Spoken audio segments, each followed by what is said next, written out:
you ready for this? Gonna be fun. You will not stand in my way. Frostmourne, hunger. This pleases me. I do not fear you, mortal. Your soul shall be mine. Don't make me laugh. Needs a brew?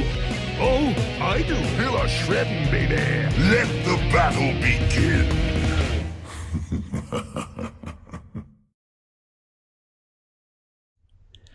So hello and welcome to the 35th episode of the Nexus Trolls, a podcast all about Heroes of the Storm.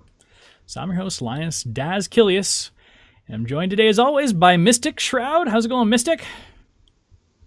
I'm very excited.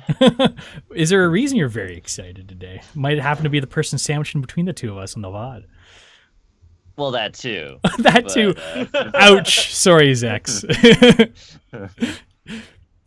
But there's a new hero teaser trailer out finally. Which is one thing we're definitely going to talk about. And I know you've been eagerly anticipating who it seems to be that's been teased. But before we talk about that, I definitely want to introduce our guest this week, Zex. Zexorus from Heroes Power Hour. Great to have you on the show, bud. Welcome to the show. Thanks for inviting me out here. That was an absolutely incredible tournament you guys ran over the weekend. Had a lot of fun, and it's nice to be here. Thanks for having me. Yeah. So, I mean, we'll be talking a little bit about that tournament too. We've been talking about it occasionally on the show, the Creators of the Storm tournament, which we had last weekend, which was a whole bunch of podcasters, writers, YouTubers for Heroes of the Storm that got together. We did a little mini tournament cast by Halloran. The VODs are up and they're in the show notes too. We'll do a little reflecting on it because, like Zach said, he was in there. We actually didn't get to play Zex. I think you're the only team we didn't get to play, just the way that everything shook out. But I mean, we can talk about our experiences and your cheeky Chen play, which I think was one of the highlights for the tournament for me. We were talking a bit about it off camera too, so don't worry. We'll go into a little bit more details on how to best play Chen from your eyes. And I hope it involves a lot of B-stepping. Of course. But before we start the show, too, I want to thank our patrons over at patreon.com/trollsgg. And we actually have a new patron this week. Super Dave, who Mystic knows very well, has decided to come over and support us on Patreon. So thanks so much, Super. But yeah, the show's always going to be free. If you're looking to support us, you can always do so over at patreon.com/trollsgg. So Zex, Heroes Power Hour. What is it? What do you guys do over there? Like yourselves, we are a Heroes of the Storm podcast. Currently, we are sponsored by Legion by Lenovo. I believe that's changing soon. I know talks to extend our contract are I believe, underway. But four guys and a woman. We get together every Tuesday night, 10 p.m. at twitch.tv/BlizzPro. Talk about heroes, joke around, have a good time. And if BlizzPro sounds familiar, it's probably because Alebeard's over there too, and we talk about Alebeard a lot on this show. He's kind of like our crack research team. We always head over to BlizzPro, check out his articles, make sure we didn't miss anything for the week. And whenever there's a new patch, he's almost like, within 20 minutes got something up there. You guys the man's a robot. I know. The man is just a straight machine. It's incredible. Like, just the sheer amount of content that dude puts out is insane. Like, he's kind of disheartened the rest of our crew, because I used to do build guides, and same with Balrog Fan. We all used to put out our own individual content, but he would just put out so much more, and we're just like, let's do the show. Yeah, he's amazing with how much stuff he puts out, and quality content too. So BlizzPro is a great site, not only for Heroes of the Storm content, podcasts and such too, but you guys also cover a whole bunch of other games too, right?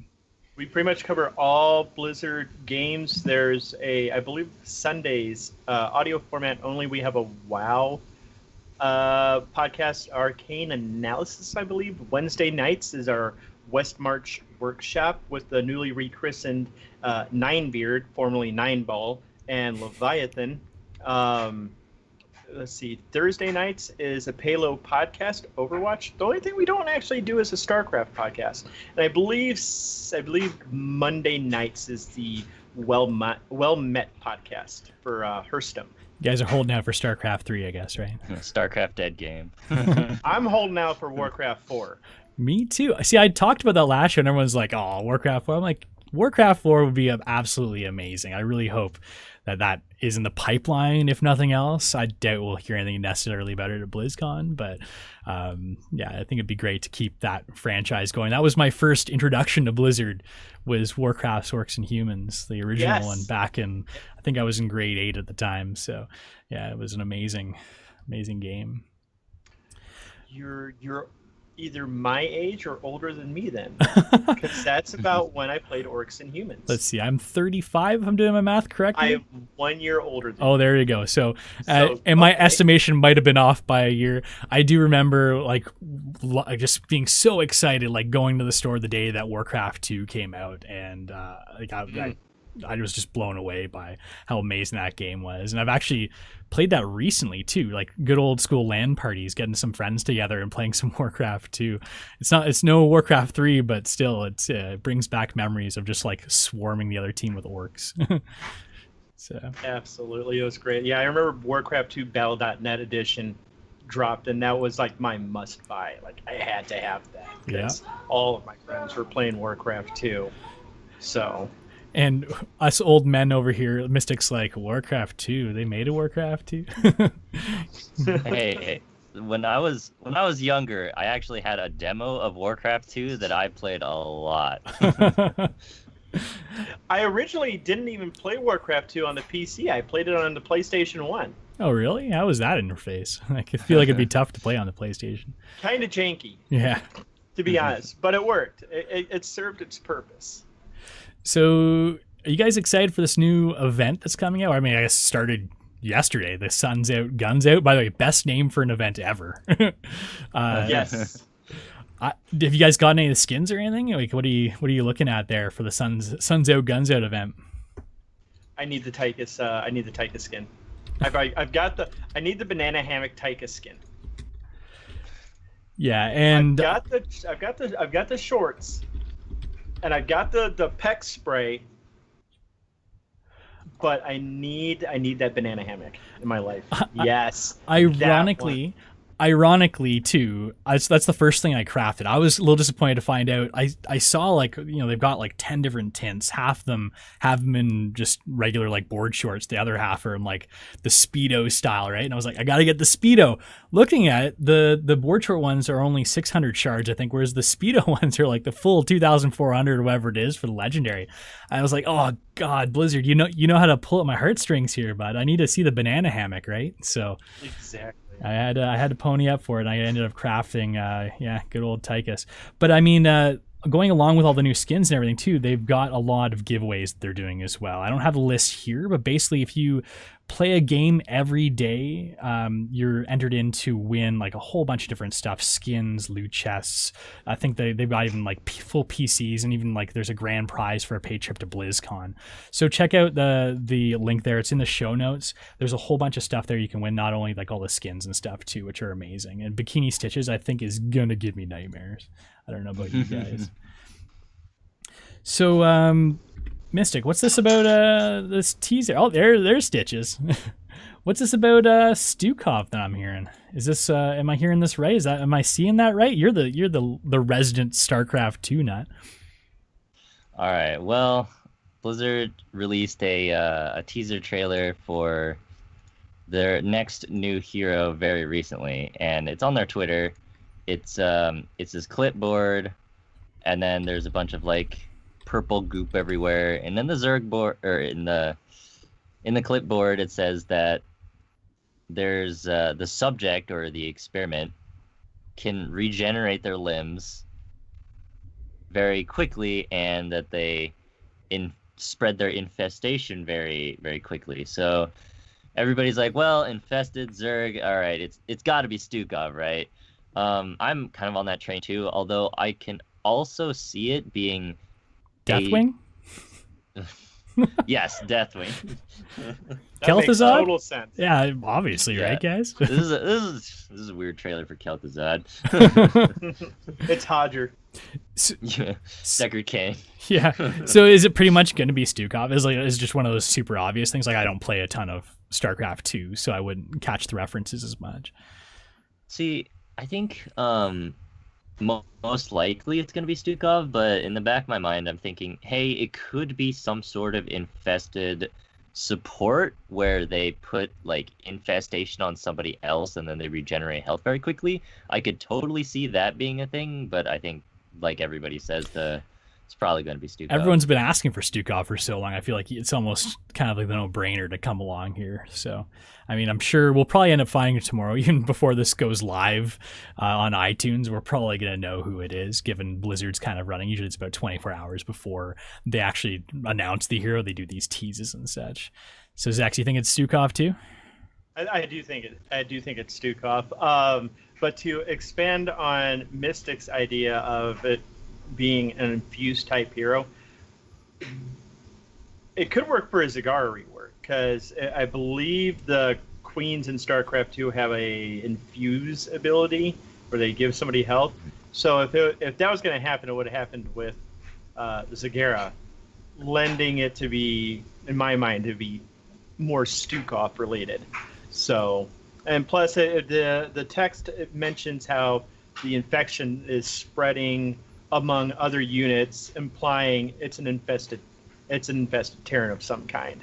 So let's run with this Stukov idea. Do you think this is going to be some sort of strange kind of support, or what do you think they're going to do with Stukov? Like, because I mean, you could move it into healing, I guess, right? Like you know how Blizzard likes to come up with their unique ideas for heroes.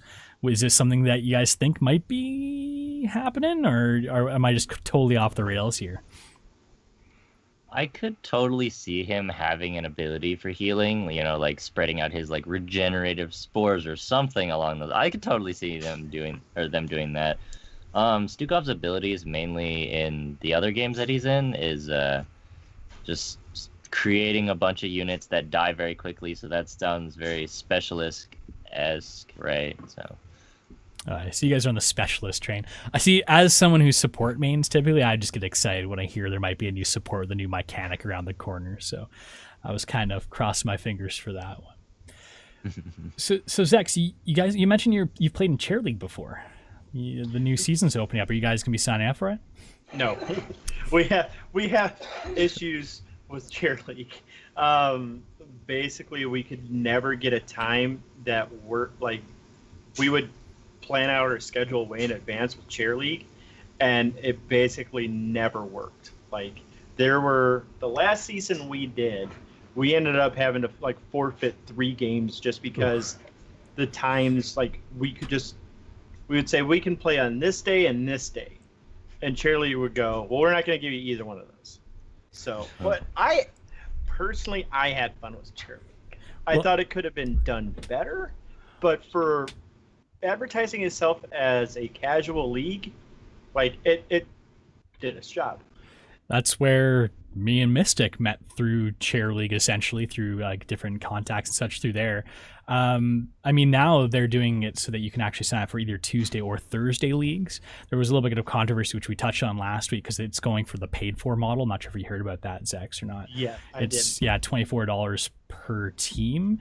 It's really split the community too. A lot of people are saying, Super Jova's put a lot of work in this. He deserves to try and make a buck and cover his costs for the amount of time he's put into it. And then the other side, it feels like they're entitled to having some sort of free or freemium type bit, and they think this is the death of Chair League. I actually popped on over to Chair League recently to see how many teams had signed up, and it was 13 teams across all 6 divisions on the 2 nights. So it's Division 1, 2, and 3 on Tuesday and Thursday. So it's not looking too good so far, but hopefully at least those ones will be kind of serious. And I'd be perfectly fine if there's like 10 teams per division or something like that. I play pretty religiously Chair League, and Mystic has. Are you putting together a team this year, Mystic? I know you guys were kind of on the fence about it too. I think I'm leaning towards not going to be able to, because I have a lot of stuff to do this summer, so I probably won't have the You're going to be one of our subs. Dibs.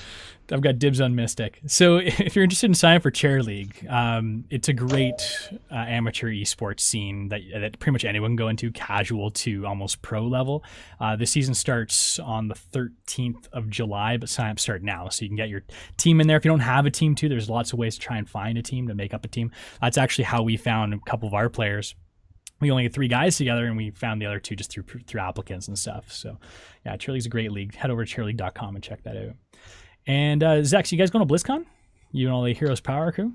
I believe DJ is, and I know Artifice is. That sounds like a big no from Zex, though. Yeah, no, I've got too much on my plate at the moment in order to make that trip happen. I am planning for next year, though. Yeah. Like, it's definitely a thing.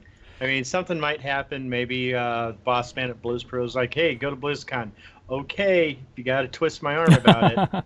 Like, he has sent, like, I know he sent Balrog Fan on Blizz Pro's dime, I think 2 years ago to BlizzCon, so it's definitely not out of the realm of possibility. But at this point now, I'd love to go. Like, it just sounds amazing.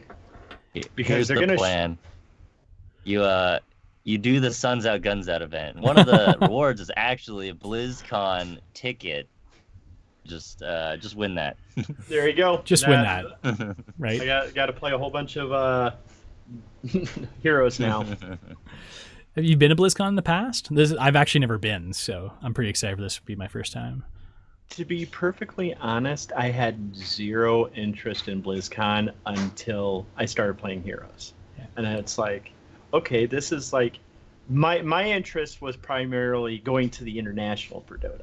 Yeah. Like that's, I work with Beyond the Summit, behind the scenes. I've worked with him since LD was casting out of his apartment in Philadelphia. And like that was my goal. But then I started playing Heroes and I'm like, I'd actually really like to go to BlizzCon now. So that's my current plan at this point, is to hit up BlizzCon rather than go to the international.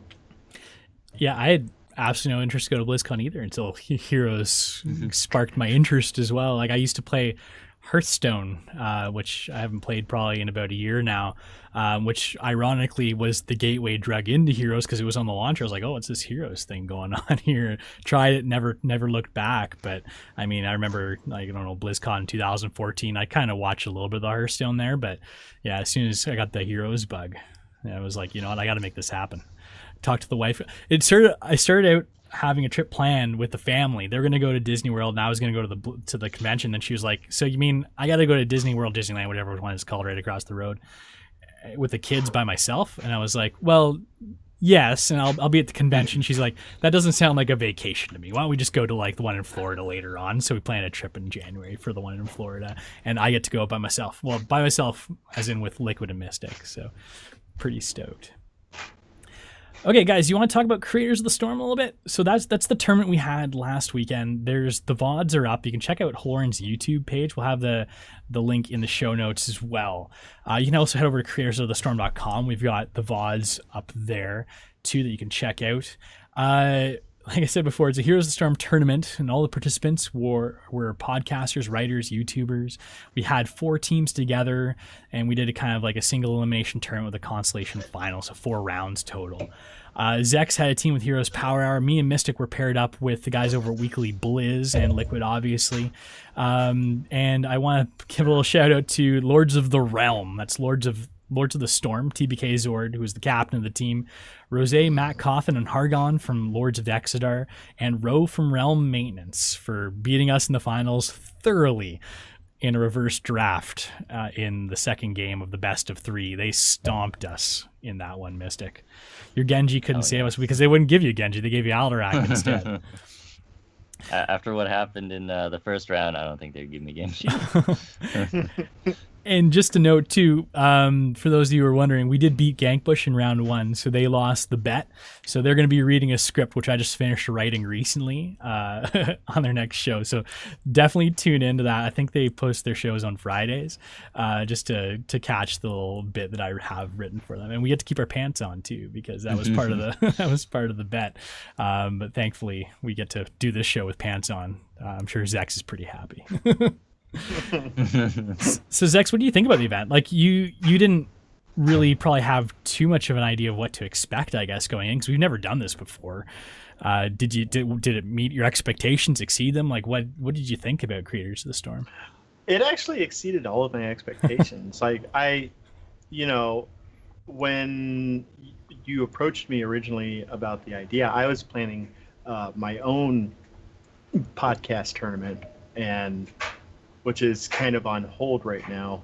But I was like, yeah, sure, no problem. We'll take part in it, and we'll see how this goes. To be perfectly honest, I'd never heard of you guys up until that point, until Alebeard brought you guys to my attention, and I'm like, okay. And then, you and I had, quite pleasant interactions with each other on Twitter. I was like, yeah, and I, told them about it, and they're like, yeah, sure. And then fast forward 3 months, and it's, the week before Creators, and I dropped it on the Heroes Power Hour in our Facebook chat, and I'm like, oh yeah, don't forget this Saturday we're doing that tournament, and they're like, wait, what? We talked about this like 3 months ago. Hey, some reminders leading up to that would have been nice, Zex. Sorry. So, like, we really didn't have any expectations, but like when we got into it, like Charlie, Balrog fan can be quite critical sometimes of things, and if Balrog right there is going, I am having a blast, then you've done something absolutely right. You've nailed it right on the head. Like everything you did was just picture perfect. It was the game modes, map select, how you selected maps, stuff like that. There was nice variety. Everything was just really fun. There were far worse ways to spend a Saturday than that. I loved it. It caught me by surprise too. I had no idea how it was gonna go. Us trying to orchestrate this bit, especially when we first originally had the idea. Like, we're fairly new to the community compared to a lot of you guys who are more like established podcasts and such too. So we didn't know if anyone would be interested in joining. We didn't know how it'd go.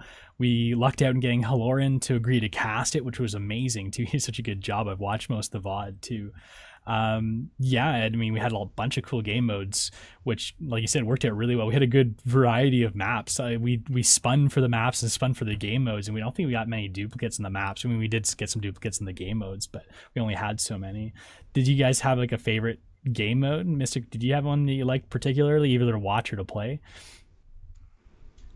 The game mode that I thought was pretty fun was humans versus monsters, because there's a lot of debate in the chat, like, oh, is this a monster, or or these guys should be classified as humans or something. I kind of like that was part of the fun. Not as bad as Horde versus the Alliance though. Holy, watching everyone in the chat being like, well, technically, he was part of the Horde with this skin, but he was like, I remember the Logosh. Everyone's like, well, Logosh Varian, he wasn't actually part of the Horde. He was just a slave, so he shouldn't count. And I was like, that was Flame. That was Flame G. He just jumped on that immediately just to like kind of squash that potential pick. He's like, he was a slave. He was never actually part of the Horde. And Flame G is our definitely our World of Warcraft lore nerd. I'll be like, well, this happened in World of Warcraft, and he's like, that's not how it happened at all, and you're stupid, and you should feel bad. Yeah, we had an idea before the event, like coming up with a list of what would qualify for both sides of things. We're like, no, let's just leave it up for debate. That's kind of part of the fun of it, right? And like Twitch chat really got into it. I know in game chat, we for a lot of these modes are like, well, does this count? Does this count? Putting in Sergeant Hammer as part of the Horde, I think, or a monster as the orc. Oh God, yes, Alebeard. Another one we didn't expect to. I think was that Monsters versus Humans. They went in as the orc and considered to be a monster. I guess I think that's what it was for, but I can't really recall. Let me see. It was Dragon. What was it? Dragonshire? Yeah, but either way, like it was kind of neat, and like you could have like your infested Tychus be like a Zerg instead of or I guess again, and just or a monster, I guess too, and just it was pretty interesting. One of the interesting games that we got in the finals, we had all supports, which, oh my gosh, talk about like feeling out of place and out of sorts. Playing an all supports game on both sides, it's not easy. Like you're like, well, who goes in first? I guess kind of like maybe your Uthers or your Rhaegars, but oh man, you don't know who to heal. You don't really know what to do. Like trying to play the game, it just throws you for a loop there. So it made for interesting scenarios and such, but definitely was an awkward feeling game. That's for sure. And then there was the word reverse draft. That's like even listening to Halloran and DJ Tyrant cast the game, they were having problems trying to figure out like who they'd suggest pick. Like usually casters like, oh, it would be a really good pick here. It'd be like, this would be a great spot for KT. This would be a great spot for like Illidan or something. In reverse draft, there's just so many different layers. I feel like you're playing, I think Halloran said like you're playing a chess match 5 steps ahead because you're picking for the other team. And you got to try and make sure you don't want to pick something they can counter you with by countering them. And it was such a complicated scenario. But our big mistake, I think, was after we got Chen and Murky, we gave them Rexxar and Tyrande, and I ended up being on the Chen. And I know Zex probably would have been fine with that because he's a Chen master, right? But little old Daz got his ass whooped by the other team, and it ended up being the final game, which was too bad because all the other rounds went best of 3, right to 3 games, and that one we just got swept too. So yeah, it was a cool tournament. And if anyone wants to check that out again, creatorsofthestorm.com is a great place to check it out. And we're probably going to be doing it again.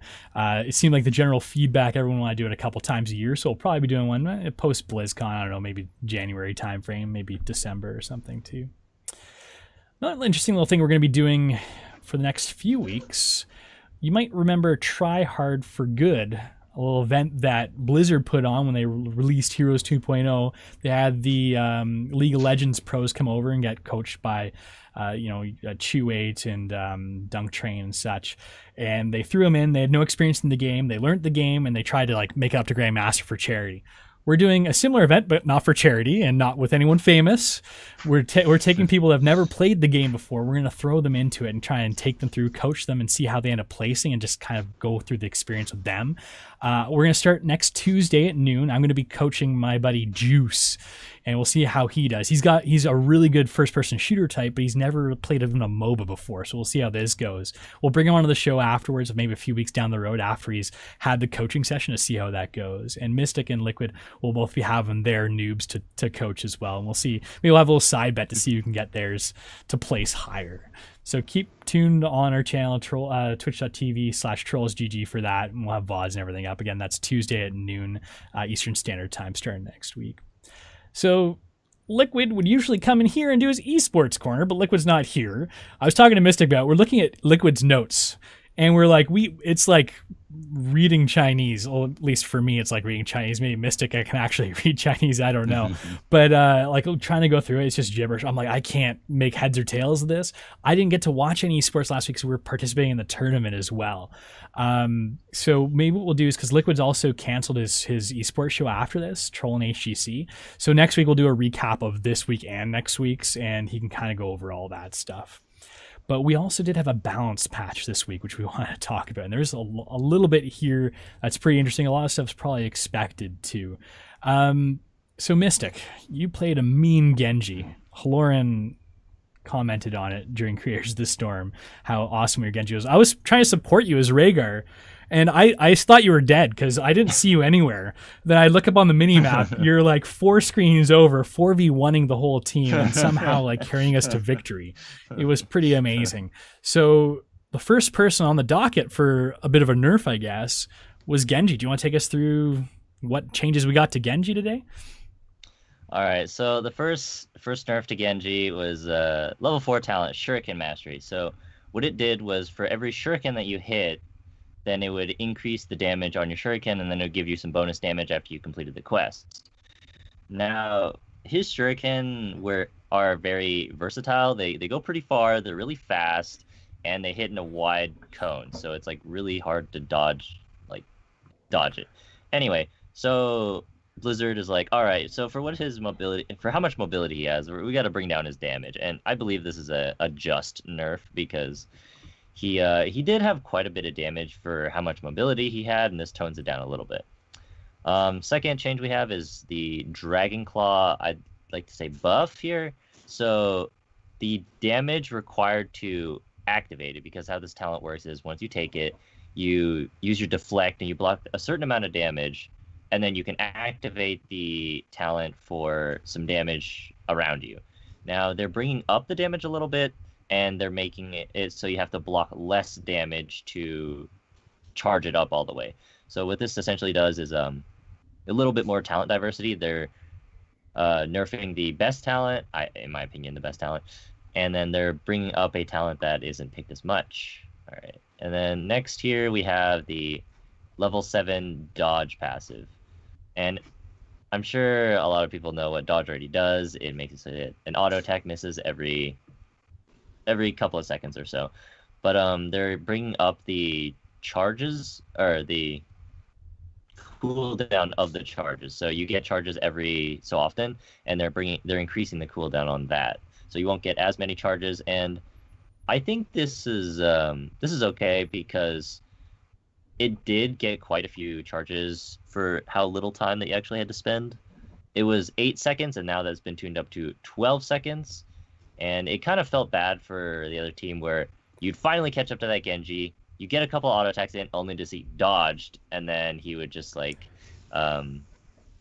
E away or jump away or something, and then you'd have to get close to him again. And by that time, his dodge stacks are back up. This looks like tiny baby nerfs to me.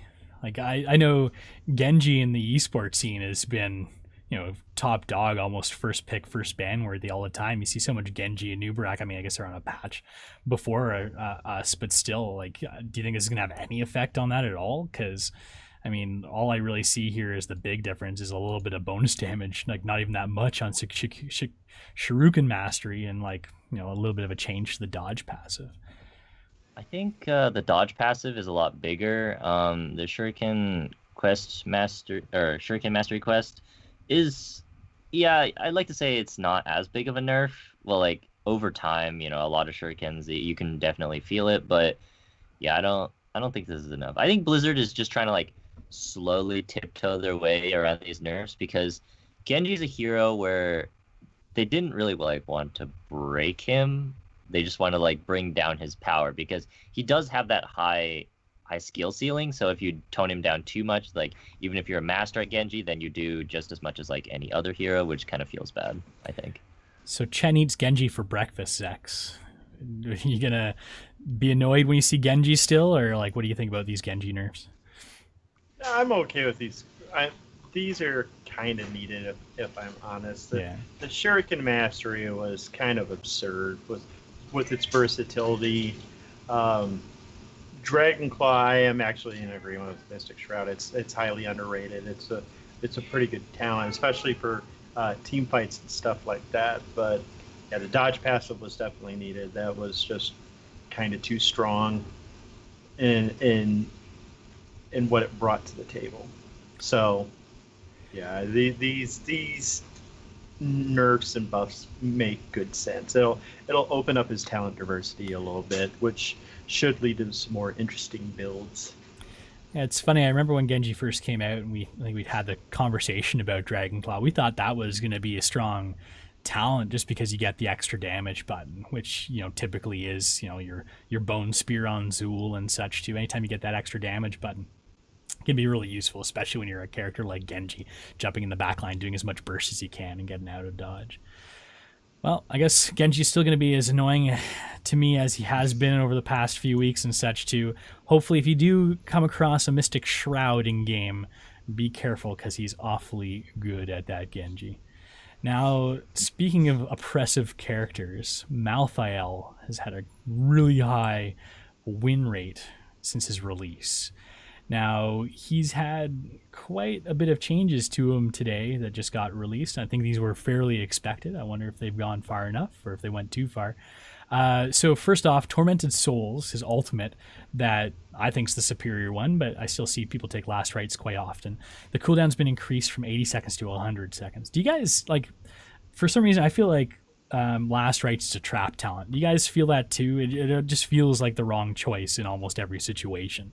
Like, I almost feel like if you take that and you place it on someone, they're either likely already going to be dead and you've kind of wasted your ultimate, whereas Tormented Souls really synergizes with pretty much everything else in your kit. You guys think that's an accurate assessment? Zex, what do you think about Malthael's ultimate choice here? Do you think? Yeah, I'm actually in agreement with you. Last rites is the trap talent. It sounds great, but in high-level games or even mid-level games, you're not even going to remotely come close to finishing that quest. And it doesn't really synergize that well with Malthael's kit. Malthael's all about getting as much Reaper Mark on as many targets as possible, and then just space smashing Q over and over and over to keep his sustainability up, and then hitting targets with Death Shroud to refresh the Reaper's Mark, and then keep hitting Q over and over and over. Yeah, and these are always tough heroes to balance too. I mean, we see it occasionally with like, your Kerrigans and your Illidan's. Anyone who's got that self-sustain like melee assassin, you gotta be so careful about nerfing them with the danger of nerfing them into the ground or buffing them to make them OP, and finding that delicate balance can be difficult. So let's take a look at the changes they made to Malthael today. So throwing shade at level 4 has been changed. This is the very underpicked questing talent. Malthael kind of had a bit of a more of a go-to talent choices along here. I think a lot of this is either addressing talent diversity or just nerfing things that were seen as overpowered. But throwing shade's the one that Liquid actually really liked. This is the questing talent that increases the length and reduces the cooldown of your Death Shroud upon the completion of the quest. Well, the cooldown reduction on throwing shade was the reduction has been increased from 2 to 4 seconds. So Death Shroud has an 8-second cooldown baseline. This is going to bring it down to 4 seconds after you complete the quest. And also you get a reduction now in mana cost of Death Shroud from 50 to 25 on completion too. Level 13, there was 2 talents that were changed. Ethereal Existence. This is the most picked talent here. This gave 15 armor per enemy hero afflicted by a Reaper's Mark, up to 45 armor max. Now it's 10 per hero, up to 50 armor max. So I'd argue that's likely a nerf because you're not likely going to have 5 unless maybe you've got your Tormented Souls up and you're getting all 5 of them. But I mean, it'll be tough to get all 5 heroes in the other team unless I guess you have multiple bodies and stuff with your like Rexars and your Lost Vikings and such. Inevitable End is the other talent that got changed here. It's the self-cleansing talent. The cooldown was reduced from 30 to 20 seconds. So a bit of a buff there. And then level 16, Memento Mori. After affecting a hero with Reaper's Mark for more than 4 seconds, bonus damage of Reaper's Mark is now 80% instead of 100% bonus. And I can't count the number of times someone was like, thought they were safe. Then this Memento Mori would kick in and it would finish them off because all of a sudden the poison damage would double right on their little health bar there. And finally, level 20, Reaper of Souls. This is the augment to Tormented Souls. It also now passively increases the Tormented Souls by 1 second, and it still refreshes the cooldown if you secure a kill. So looking at this, what do you guys think? I mean, it looks like they're going for talent diversity. There might be some arguable nerfs with Memento Mori and Ethereal Existence, but it looks like talent diversity is kind of the name of the game here. I guess Tormented Souls having an increased cooldown is also a bit of a nerf too. Mystic, do you think Malthael is going to see a bit of a dip after this? Yeah, I think there's some of the stuff here that I agree with and some of the stuff that I don't. I think that the Tormented Souls nerf to the cooldown was needed. Maybe not 100, maybe 90 I'd go for. Throwing Shade, yeah, I get that buffing that might increase its pick rate a little bit, but I think Throwing Shade should actually give you something, like just give you a little bit more range when you pick the talent, and then give you that cooldown reduction and an even more increased range and the reduction in mana stuff when you complete it. But I think it should really give you something when you pick it. Ethereal Existence, yeah, that's a pretty big nerf there. Even though it's 50 armor, it's a lot harder to get that 50, 45 compared to now, because 3 targets compared to 5 targets, right, for maximum armor. Yeah, the rest of the stuff I kind of agree with. Yeah, I agree with all that stuff. I don't know if they really needed to buff Inevitable End, even though it wasn't picked as much, but I think that's mainly because it removes the Reaper's Mark. There's a lot of stuff that I've been hearing around is that Malthael, the reason his win rate is so high is because he does his job, which is killing tanks, right, too well. So I've heard some suggestions just around that they should lower the percentage of health that his trait does and actually give it a little bit of base damage so that it's less good on tanks, but they're still good on tanks, and it's a little bit better on squishier targets. It's actually not a bad idea now that I think about it. If you lower the Reaper's Mark, let's say, to 1.5% health per second, and then add a 100 damage scaling dot on it, that would almost even it out, pretty much. I mean, it'd still be effective against tanks, and like you said, that damage dot would be more effective on squishies. So, yeah, do you guys think his survivability is in a good place? Because I mean, if you've got 2 tanks that you've got your Reaper's Mark on, you're hitting your Q, it can be tough to burst him down because he does get percentage healing based off of their health pools too. I mean, especially when we first started seeing Malthael in there, I feel like people didn't really know how to deal with him. Everyone would kind of cluster around him, and you get massive amount of heals. You almost be unkillable. But people are starting to realize you really just need to poke him down from a distance more than engaging directly on him with a couple melee characters. But do you guys think his healing is in the right place too? I guess it's a balance of damage and healing with any character when you're talking about melee assassins. Like Zex, do you think he's good in terms of that regards? Yeah, I think in terms of his healing, I think he's fine. I think, like you said, you can poke him, but I really think the way to go is to just CC him, like chain stun. Mm-hmm. If he's stunned, he can't press Q, and that's where he gets all of his healing. Well, he can press Q as much as he like. It's not going to do anything, though, right? Yeah, exactly. You're just going to get that weird little noise over and over and over. But because that's that. Back to the tournament, we came against Malthael in StarCraft versus Diablo, and we just drafted CC against him. Like, we had the Dahaka, we had a couple other stuns, and he just had a very hard time sustaining himself in team fights just because I would just beeline right after him. Give me here, have this tongue. Yeah. So speaking of that, there's a combo that I haven't actually seen that often, which is after he engages, he presses the R button, right, with his Tormented Souls, and then he activates Inevitable End. I don't think I've actually seen that used very often. Oh, to avoid the CC? It's like self-cleansing the mosh almost, or like pre-cleansing the mosh? But yeah, it gives him the self-cleanse for 2 seconds, but it also removes Reaper's Mark for everybody. But since his R is on, Tormented Souls, it just reapplies it instantly.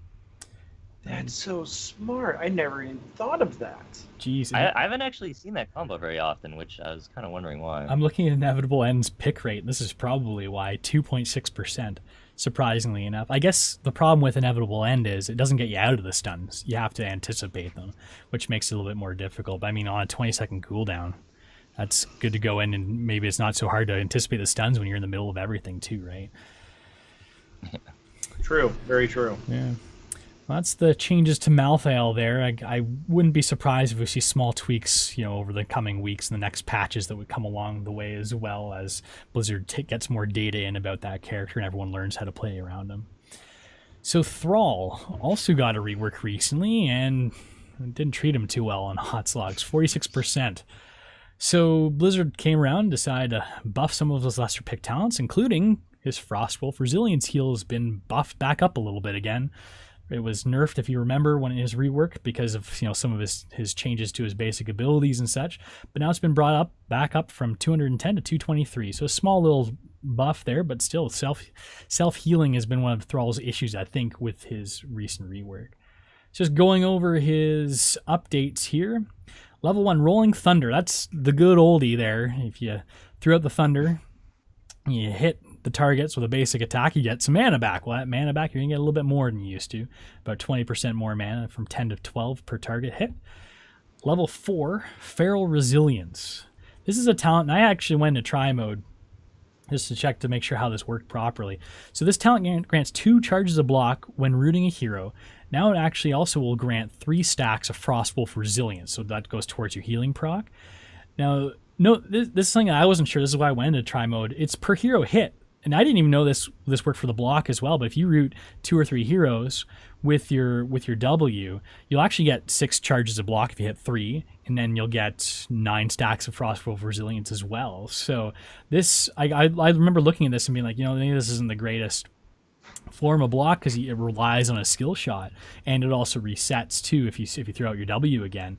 But I mean, that can be a significant. You can get like 6, 7, 9 charges of block and a whole bunch of healing off this. Is this suddenly a good talent? Zex, do you play any Thrall at all?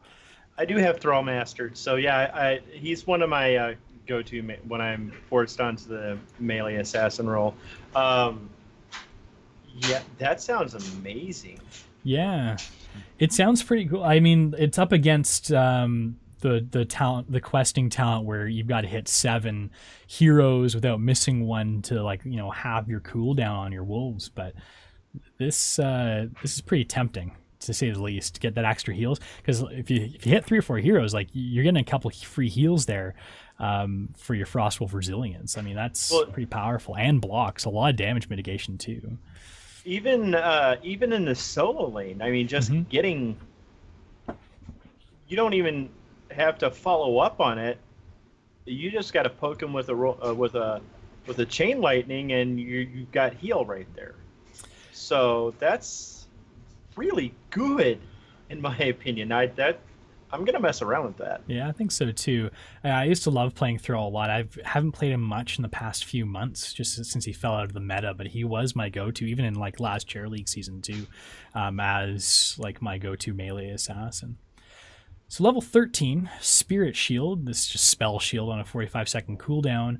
Got changed slightly. The cooldown gets reduced by 5 seconds every time your Frostwolf Resilience gives you a heal. Now it's 8 seconds you get off every time it procs. I went to try mode as well, because it's a little misleading too. It sounded like every time you got like one small stack of Frostwolf Resilience, you go down 5 seconds, but it's actually every time you get the heal, it goes down 5, or I guess now 8 seconds. And then level 20, Wind Rush. This is his Bolt of the Storm modified version of it anyhow, with the Wind Fury baked in. Its cooldown's been increased from 70 to 80 seconds. No surprise there. I mean, that's all. It was already a pretty powerful talent, and you give Wind Fury in there too. Makes it a great engage or disengage tool as well. So, Zex, you say you've got Thrall mastered. What do you think of his rework in general before we talk about his changes here? Do you think they were going in the right direction? Do you think they just kind of undertuned him a little bit? Too many questing talents? What do you think the problem is with Thrall here? Or is he in a good spot? I think with some fine-tuning, he's going to be stronger than he ever was. Like, I like what they did with him. I like how they set up his talent tree now, where you've got that. You've got choices. Yeah, you're not throwing 1, 3, and I think 7 into lightning, and then going Wind Fury the rest of the way. You got, or Giant Killer or whatever at 13, and Wind Fury at 16. Like you have your picks for your first 3 skills. 1, 3, 1, 4, 7, and I think that's great. And you have like legitimately good choices. Like I think I go the questing talent at 1 for Chain Lightning. I haven't gotten to delve as deep into him as I would like, but like I was just looking through his talent tree. I'm like, these are all good. Like, why is he underperforming so bad? Yeah, but it's a huge rework, so people aren't going to know how to play him right away. I think these buffs may be preemptive. I'm not going to argue with it. I was happy when Earthquake came back, but give it some time, and you'll see him hit that 51-52% win rate.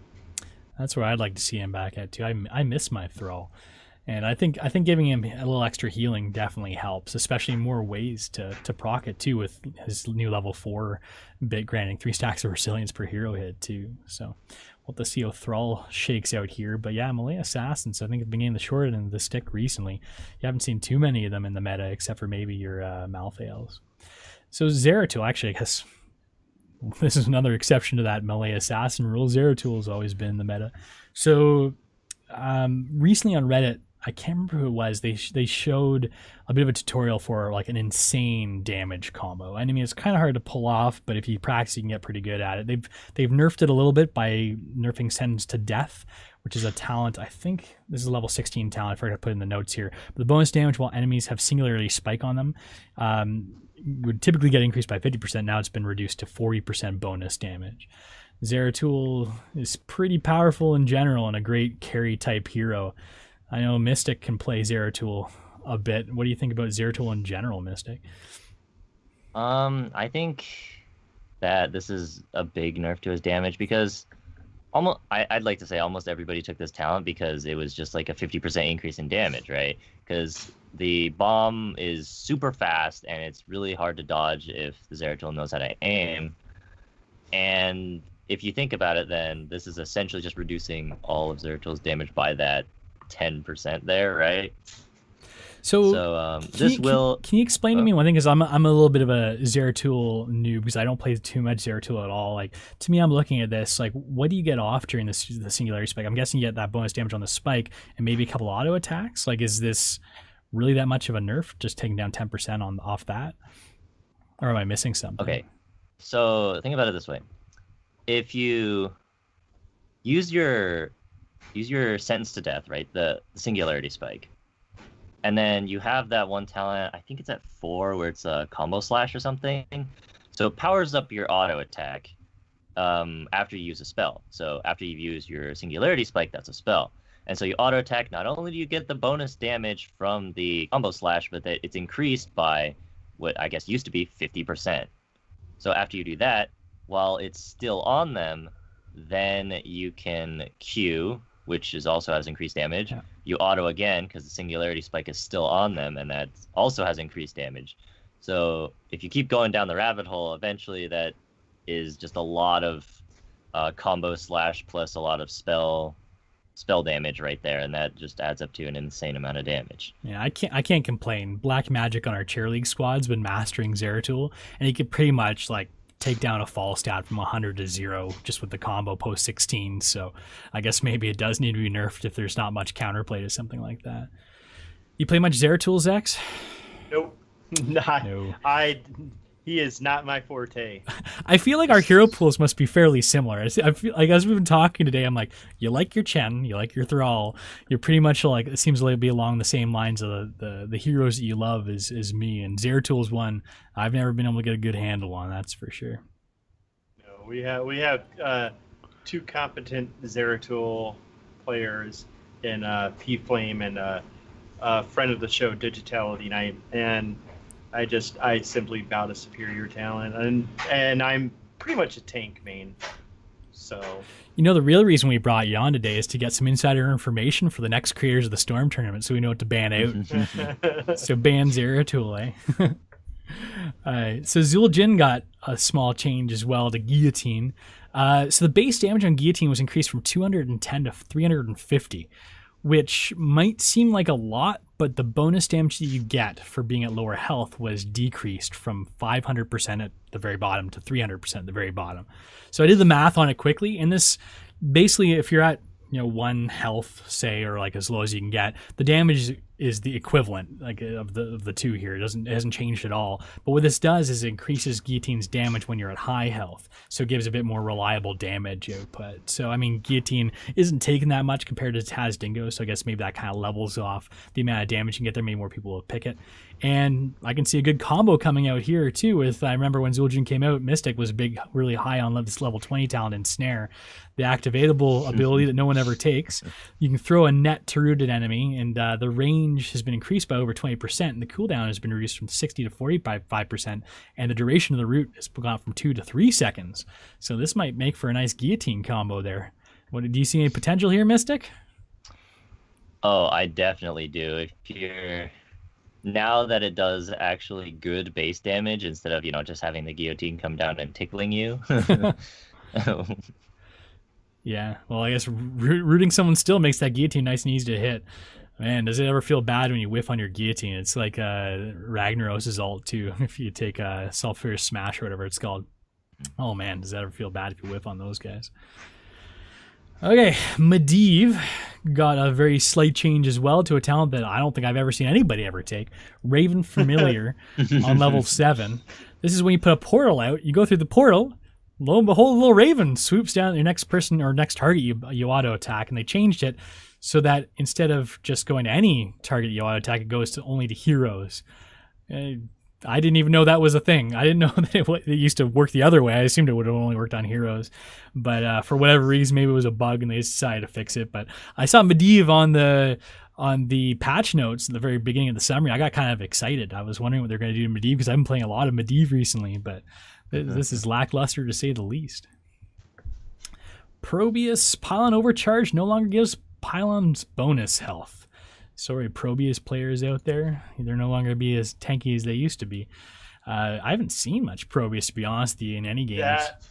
This was actually needed. Yeah. Like, especially on maps with timed objectives where you saw the timer coming down, like especially Sky Temple. You'd walk into a top temple, and then all of a sudden you'd eat half your health bar from a pylon overcharge.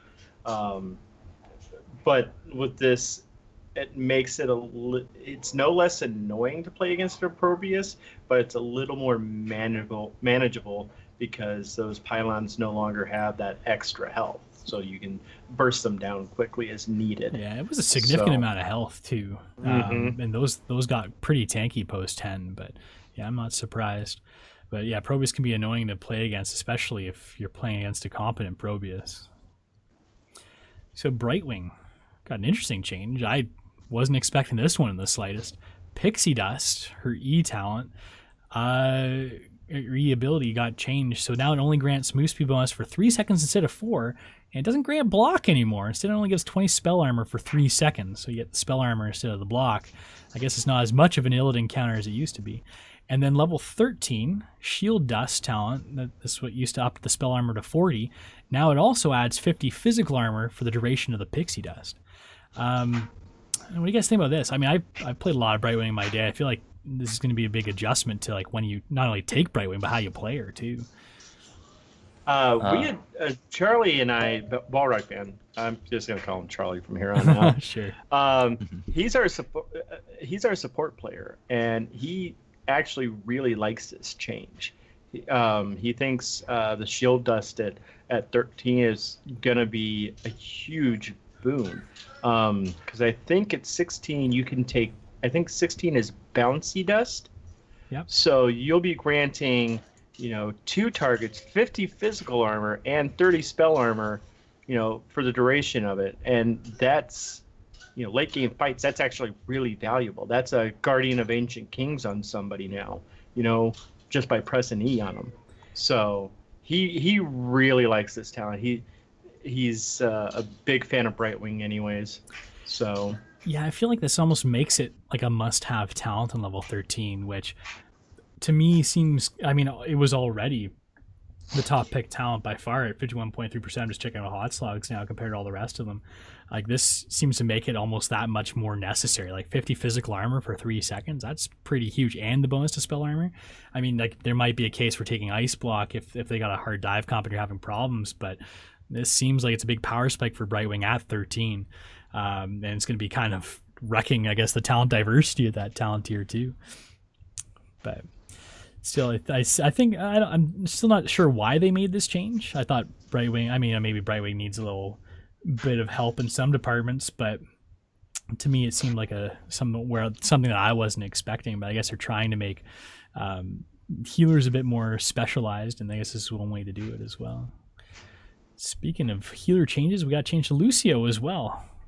I think Lucio has finally gotten a little bit more healing added to his kit after being nerfed into the ground, I don't know, a few patches ago. Amp It Up healing has been increased by about 7%. I don't know if that's necessarily enough to make the difference, but I don't know. What do you think of that? Do you think that's enough to do anything there? I mean, Lucio's always been seen as that healer that doesn't do much until after level 16. So, I mean, that's pretty late in the game to get your big talent spike as a healer. What do you think, Mystic? Used to be a healer, man.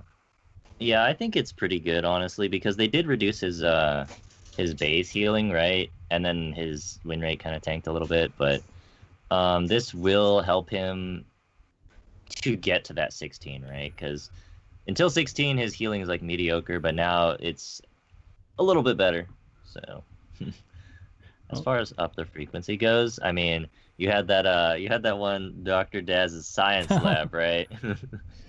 I still think Rejuvenancia is the way to go. Up the frequency, it'll be better, but I don't think it'll be as good as Rejuvenancia still. Yeah, so they did buff up the frequency at level 16 for those of you that haven't had a chance to read the patch notes.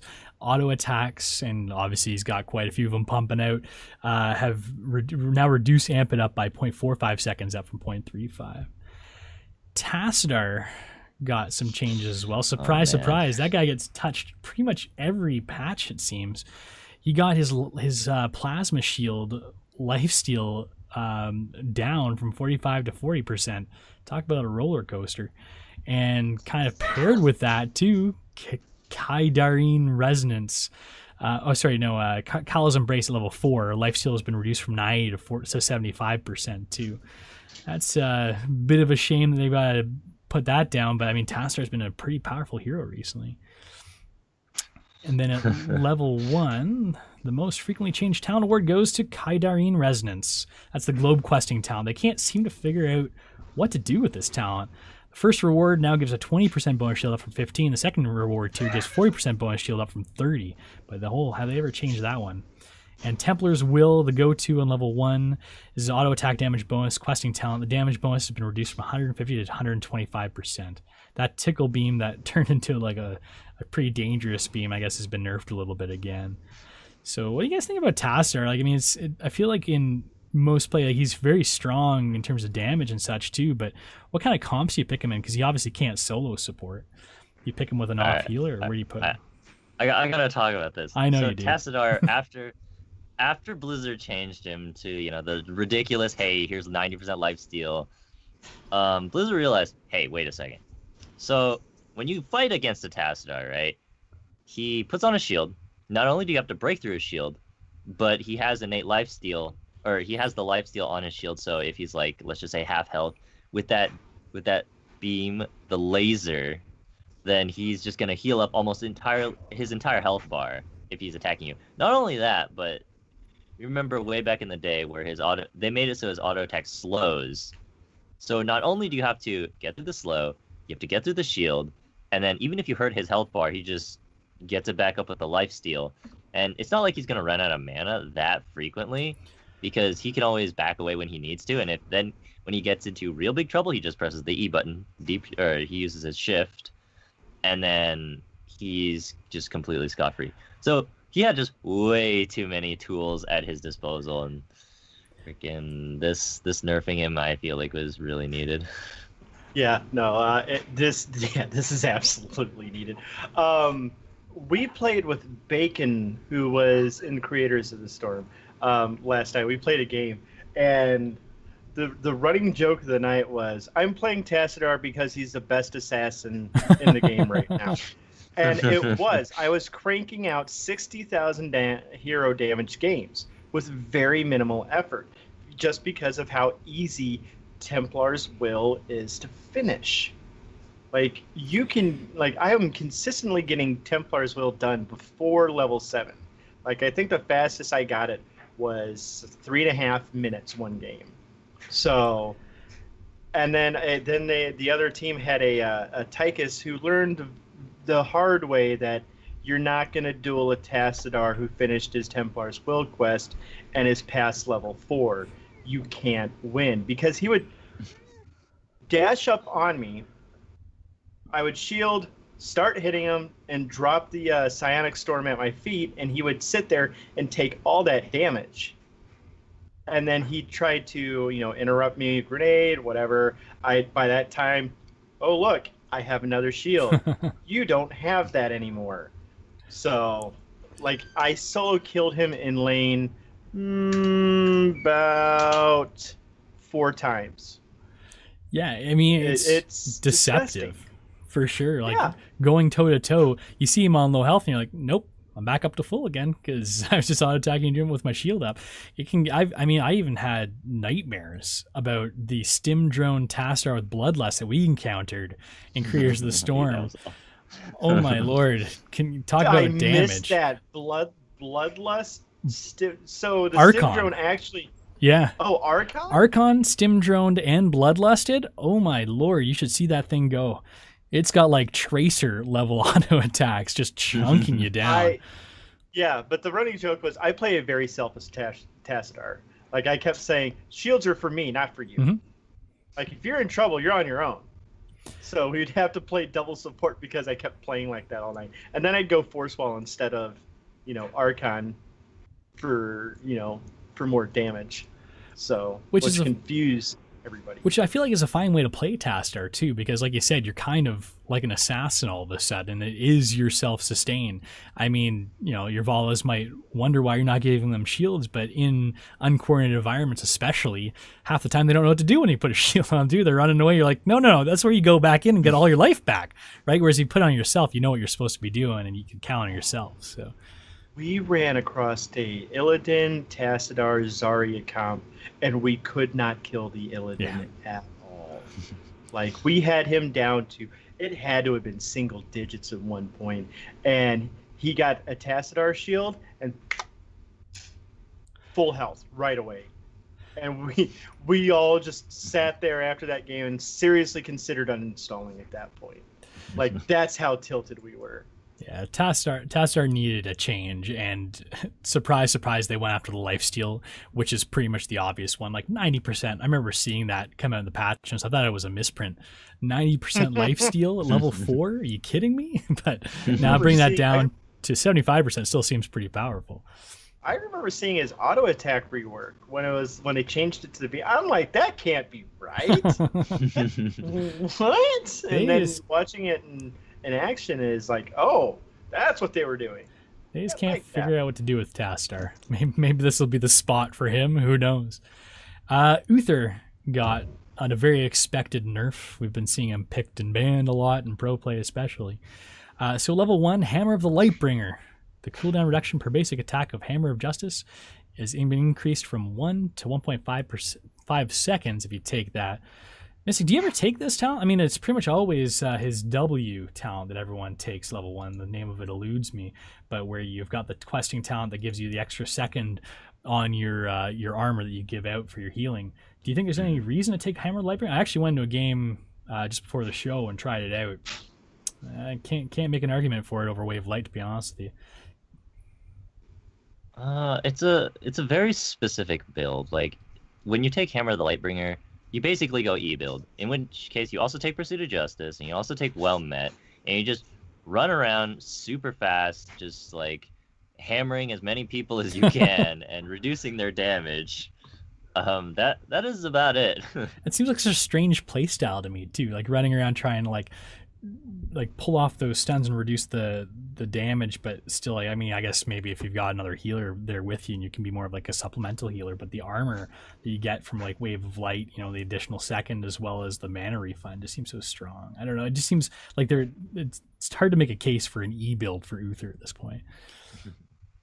No. I completely disagree. That is exactly, like, I'm looking at these adjustments and I'm like, this is exactly what I do in a game, because that's how I just play hyper aggressive. Well, you're a troll though, right? Well, yeah, I am, and like my poor teammates, whenever they make me play, whenever I play Uther, I'm always running up to people, and as soon as I drop the E on them, I'm well met, so like this, and it actually kind of works pretty well with his later talents, where the one where every time you hit someone, you generate an AoE heal. Mm-hmm. Like, these talents actually kind of synergize well with that, because if they ain't moving, you're hitting them. So, like, I can see how these would work better with the E build, but like pretty much what you said, like the normal player is gonna want to go the standard. I was finding that like I could definitely pull off more stuns with Hammer of Lightbringer, especially with this change to 1.5 seconds, but it didn't feel like it was enough of a benefit to shave off, maybe a few seconds off of the stun for what you're losing. But I mean, I guess we'll see as things shake out, and that's obviously what Blizzard's going for here, trying to get a bit more talent diversity and get people trying out this E-build to see how it goes. Of course, the most unsurprising change and nerf is at level 7 to Guardian Ancient Kings. I think everyone was pretty much talking about this last weekend in HGC. The armor bonus, and also the midseason brawl. The armor bonus has been reduced from 75 to 50 when healing a stunned, rooted, or silenced target if you take this level 7. Now, I mean, the thing is, it's up against cleanse, but everyone's like, well, you don't need to cleanse them. You just toss them on them and you pretty much negate all the damage. They don't need to run away from whatever they're stunned in. So this was a pretty strong talent before, and in my mind, it's still a pretty strong talent getting 50 armor. What do you guys think? Do you think there's an argument for cleanse here, or do you think Guardian Ancient Kings is still the way to go? The only argument I can see for cleanse is if the enemy team has literally none of these CC mentioned above, then they only have slows, right? And in which case, the argument can be made for cleanse. I guess so, because if you don't have anything to proc this, at least the Unstoppable gives you, whatever, gets you out of that slow and gets you out of there a little bit faster. But yeah, I guess that might be one of the best arguments for it, for sure. I did miss a level 4-2 Pursuit of Justice. His talent that procs his E movement speed after hammering has been increased from 20 to 25% for 3 seconds, kind of promoting that E build again. Benediction, though, got a cooldown increase, pretty sizable one, from 40 to 60 seconds too. What do you guys like when you play them? I think I know what Zex is going to say. When you take Benediction, what talents do you typically use with your Benediction? Do you use the QW or the E there, Zex? I know what you're going to say. It's obvious because I'm the Holy Storm Uther.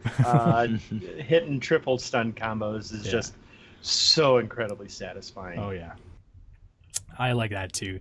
E Divine Storm, maybe with a teammate stun in there as well. Triple stun on anybody is amazing, especially when one of them's an AoE stun too. But yeah, that hurts. An extra 20 seconds on that. I mean, I guess you'll pretty much have it up every team fight, but still, you gotta be a bit more careful, I guess, in these cases with using it. So, do you guys think this is gonna take Uther down, or is he still top dog in the support realm?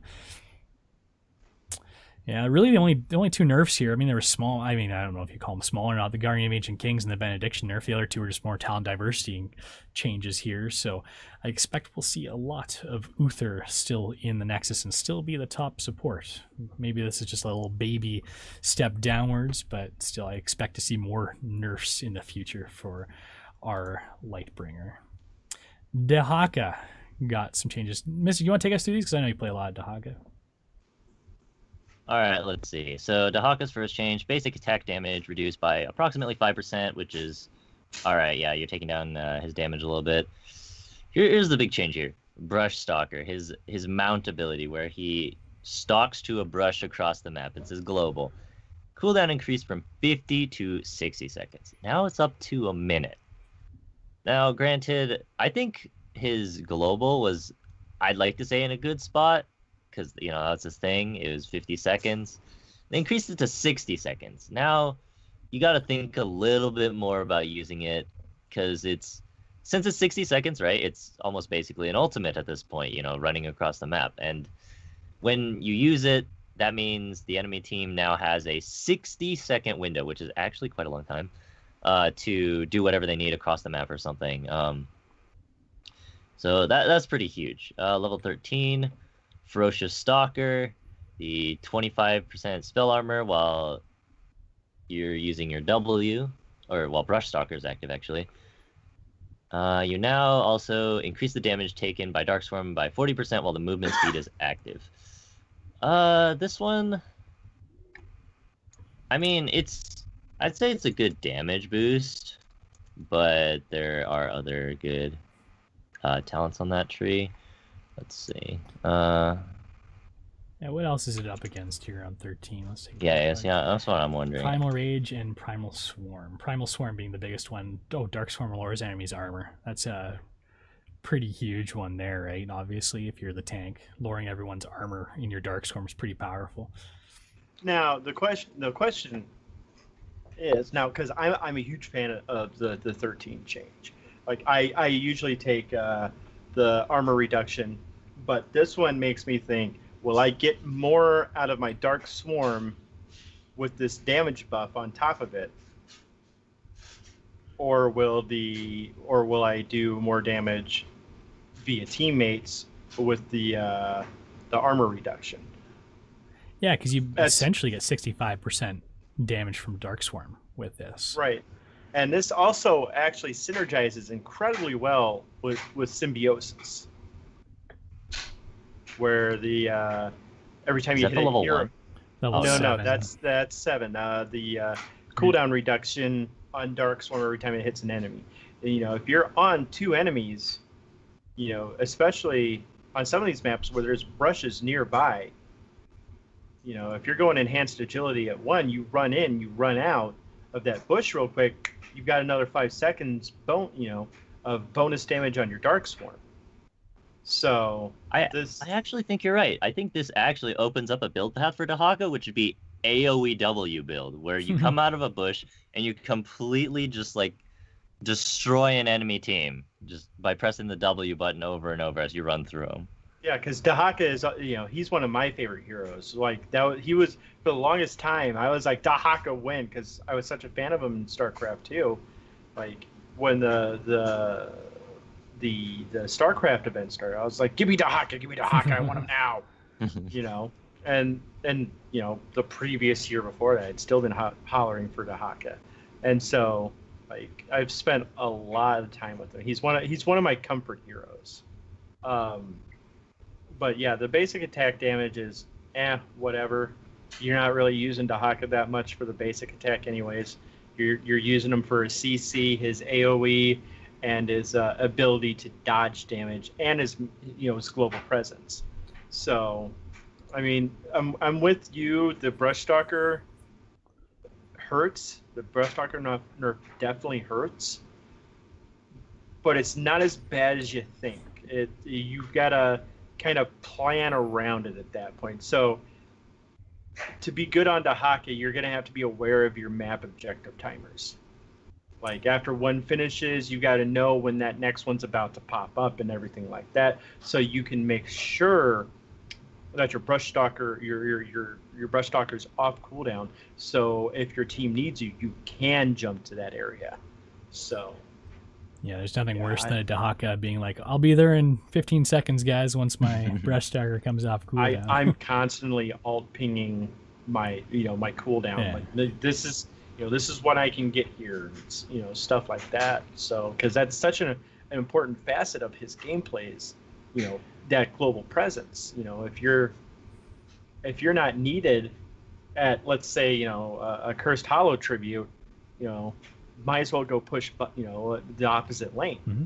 Like you aren't needed, so you should do other stuff and help your team. I think it's a really good tip too, to make sure you're pinging your cooldown on it too, especially when you're in like a quick match or unranked where you're not on comms, just to relay that information to the rest of the team, because it is so important. I feel like everyone always expects Dahaka's Brushstalker to be off cooldown and be able to jump in, but sometimes the fact of the matter is it's just not, right? So you want to make sure they're not engaging when expecting Dahaka to come in through the bush when it's on cooldown. Yeah, like waiting for Dahaka Brushstalker is like almost worse than waiting for Uther heals. Yeah. Because Uther can just put out a lot of healing, but his cooldowns are like 12 seconds, 10 seconds, so you're just waiting forever, and it's like, I'm trying, guys. I can only heal you so fast. That's why you just kill yourself, right? So you can heal them faster. Yeah, exactly. There's been so many times where I've done that. Tactical deaths. Sometimes I'm just like, tell my team, I'm dying. Just I need run. the healing. I'll heal you guys. Yeah, especially post 20. I'm dying on purpose. Don't worry. I'll be back, guys. Trust me, I got this. So D.Va got some changes too. Her basic attack damage reduced by 7%, mech health reduced by 3%, and her mech health regen reduced by 14%. And then her level 1 hit the nitrous, the damage bonus. If you've got that kind of crazy, insane initial speed boost, gave you the damage was 100%. It's been reduced to 50%. So I mean, D.Va, boy, can she be an annoying character. Those 3 or 4 health bars, I guess, depending on how you end up using her, to burn through can seem like such a waste of resources. But I feel like this is probably a needed change to her as well to make her a little bit less annoying. Do you guys think D.Va's a problem, or just people just have to stop attacking the D.Va? I don't think. Go ahead. I'm sorry. Oh, I was just gonna say, I don't think D.Va's like that much of a problem. I mean, when she gets on your back line and then your squishy backline doesn't have their healer or something at the moment, it might be a problem. But other than that, yeah, just don't hit the diva as much as you can. Yeah, especially when she's got her full bar full of energy or whatever it is that she needs to pop out of her mech into self-destruct mode. There's nothing worse than like, hey, like, you guys know what's going to happen here, right? She's going to jump out of the mech, and then she's going to jump back in. She's going to have a full health bar again. Why are you wasting resources on her? But sometimes she just aggroes so much, it's kind of hard not to hit her, which I guess is part of the problem. Oh yeah, that's right. We did learn Stitches can eat a robot. Yes. You wouldn't want to do that, though. That was probably a tough lesson to learn. Now the question is raised, can Stitches eat the Diva Bomb? Because he can hook the Diva Bomb. He can. He explodes still, though. He can. Yeah, it usually doesn't go well for Stitch's health because it'll explode as soon as he disengorges it. And then, guess what? Bye-bye, Stitches. He's just looking for the best way to troll his team. He's gonna hook him in, eat it, and then just run at his team with the bomb. Everyone will be like, there's no diva inside that. But right? thanks for the idea. It's gonna happen.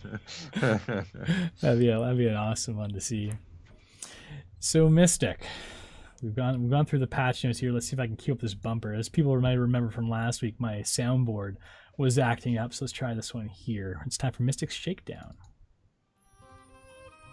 Mystic, I require service of you. Oh, soundboard's having problems still. Okay, well, Mystic, why don't you take it away, bud? Mystic's Shakedown. What do we have on the docket for this week? All right, so my topic for this week is alternative ways for victory. So now, I'm sure everybody knows that Heroes of the Storm is a hero brawler where you run out and you brawl, you fight, You kill their enemies, they kill you, and there's objectives there that you take when all your enemies' corpses are on the ground. But there are other ways to victory, right? You don't always have to 5v5 fight them for everything. Tip number one, you can pick off people in rotations, right? So to get from place to place, people have to do what we call in this game rotations, right? Where they rotate or move from lane to lane. Now, sometimes people take the very unsafe path from one lane to the other lane, in which case you can actually catch them out and kill them, and now suddenly it's a 4v5 and you have the advantage, right? So picking off people in rotations. To go with that, my next tip is a big way to win games is you can stagger death timers, right? So let's just say you are losing a Brax's holdout. The enemy has all their forts up, and you've lost your outer forts, and they're pushing in your keep. However, they did a bad fight, or you guys had a good fight, and you managed to kill, let's just say, 3 of them, right? So the enemy team backs off, and you're like, all right, we gotta win. We gotta do something about this. So you all go bottom lane, and you're taking out their fort. The other team, they're like, okay, we want to try to defend this fort with the 2 people that we have versus your 5, or against your 5. So now you kill, like, let's just say 1 or 2 of them. Now, when the other people respawn on the enemy team, they are still down players. Now, if they try to fight you again while they're down players, and you manage to kill maybe 1, maybe 2, they're still staggering their death timers, and the ball is in your court still. So if you can keep that momentum going, you could almost win a game off of 1 push if you keep staggering their death timers. Third tip here we have is split pushing. Now, this comes with the idea of, hey, we can give up some stuff and we can take some stuff in return. If you have good siegers like Asmo and like Nazeebo or something like that, you can take 2 forts, whereas, the objective that the enemy is taking might be able to only take 1, where you take the 2 forts, you back up, you defend against the objective, and it takes maybe a fort, and now you are up with that. So split pushing can be a way to win the game. Another thing is, I like this quote here. Insanity is doing the same thing over and over again and expecting different results.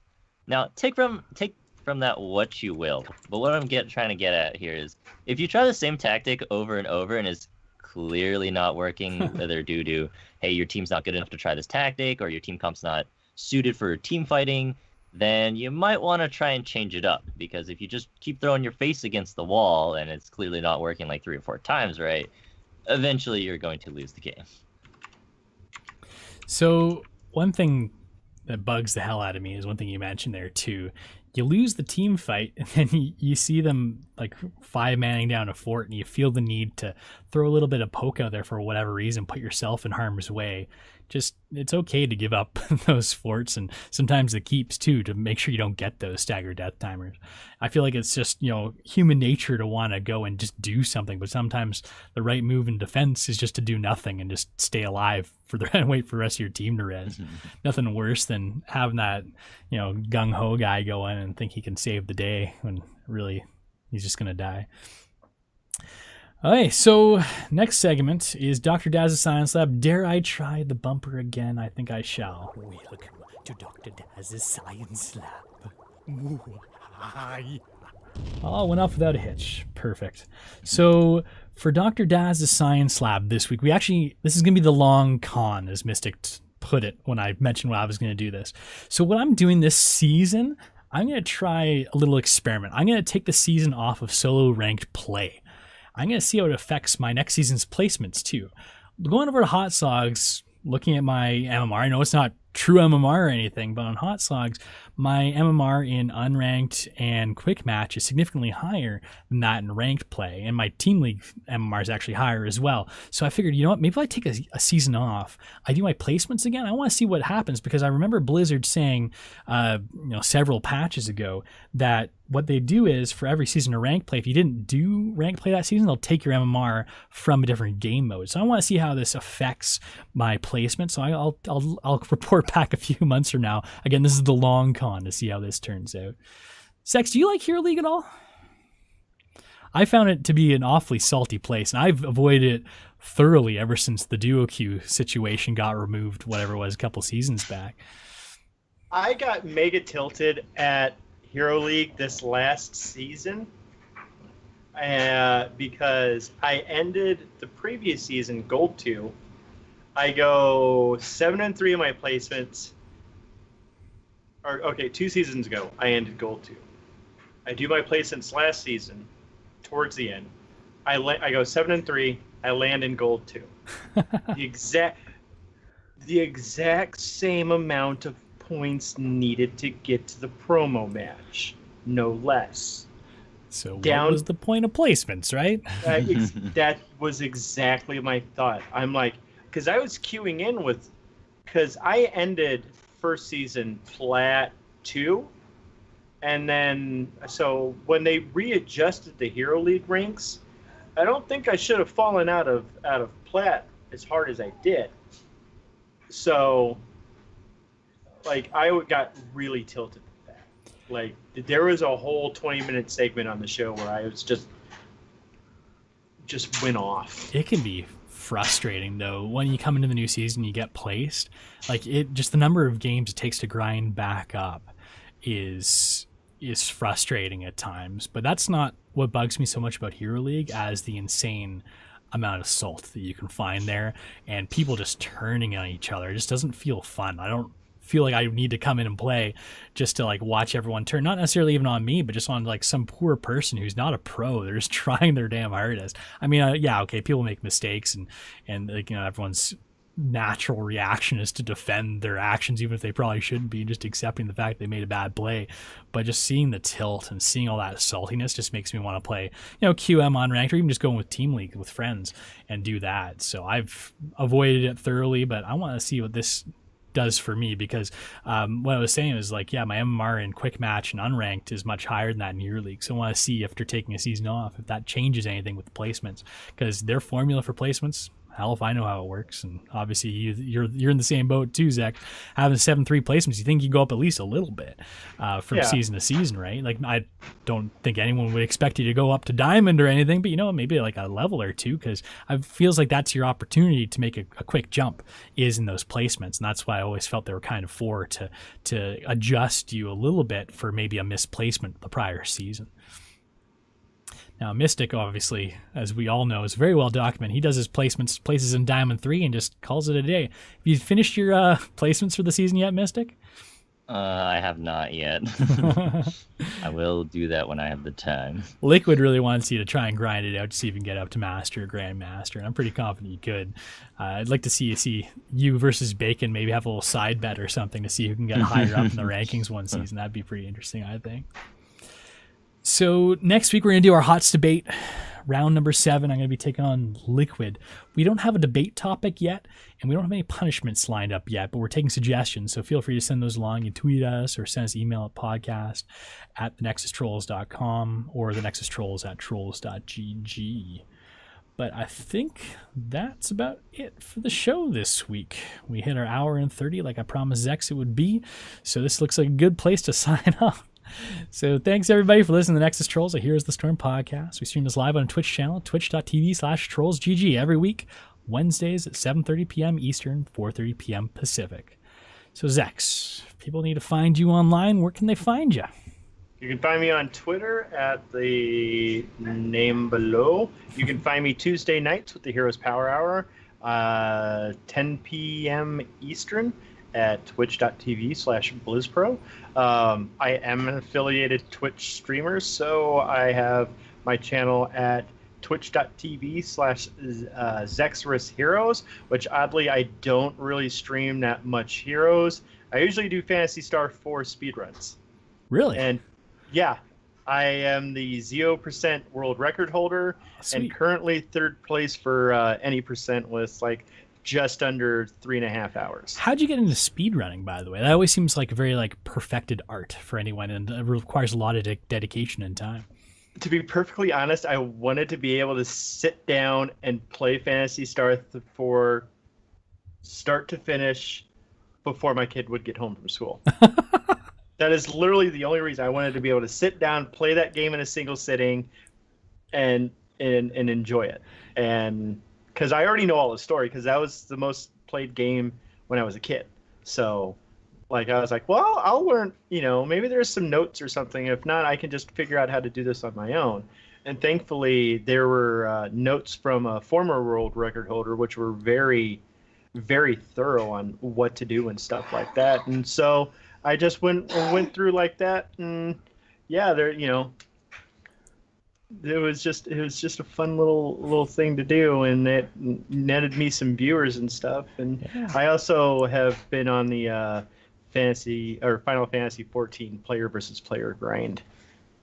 Cool. I'll have to check some of those speed runs out too. Sounds pretty interesting. So yeah, if you're looking for Zexorus on Twitter, so Zexerous is how you spell it for those audio listeners. Mystic, where can people find you when you tweet? How many tweets are you up to now? 5, 6? I got 7 now. Oh, hey. Heavy hitter, the 7 tweets. Yeah, 7 tweets. So if you're looking for about one tweet every couple of weeks, something that's not going to clutter your inbox, you got at Mystic Shroud. And if you're looking for me, you can find me at DazHots. So thanks again to all our Patreon supporters, especially our newest one, Super Dave. Thanks again, Super. If you like the show and you're looking for a way to support us, you can always do so over at patreon.com/trollsgg. You can also subscribe to our show on iTunes, Google Play, Stitcher, or wherever you happen to find your podcasts online. You can also visit our website at trollsgg/thenexustrolls to watch this and past shows, along with past video streams, which can also be found on our YouTube channel. For announcements about the show in general, here's the Storm News. Follow us on Twitter at @TheNexusTrolls. If you want to hang out with us in the Trolls community in-game, you can head over to, or you can just type in /join /TrollsGG in-game in your chat channel, and we're usually hanging around there. And finally, if you need to get in touch with us, the best way is by email at thenexustrolls@trollsgg. And I'm going to brave our outro bumper. Fingers crossed. Have a great week, guys.